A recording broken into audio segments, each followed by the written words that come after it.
آنے میں کوئی پیشاب کر دے مثال کے طور پر، تو اب وہاں پر غسل نہیں ہو سکتا ہے۔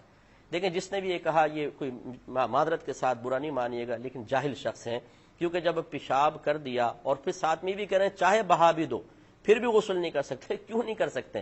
یہ پہلے دور میں ایسا ہوتا تھا کہ نالیاں نہیں تھیں، جب غسل کرتے تھے تو پانی جمع ہو جایا کرتا تھا، اسی لیے سنت یہ آپ نے دیکھیں گے فقہی کتابوں میں لکھی ہے کہ جب غسل کریں تو غسل خانے سے علیحدہ ہٹ کر پاؤں دھوئیں، اس لیے کہ وہاں پانی جمع ہو جاتا تھا، پاؤں ٹکنے تک پانی کے اندر ہے مثال کے طور پر، تو وہ علیحدہ ہٹ کر پاؤں دھو لو۔ لیکن اب تو پانی سب بہہ جاتا ہے، پیشاب آپ نے بہا دیا تو اس میں کوئی حرج نہیں ہے، وہاں پہ غسل ہو سکتا ہے۔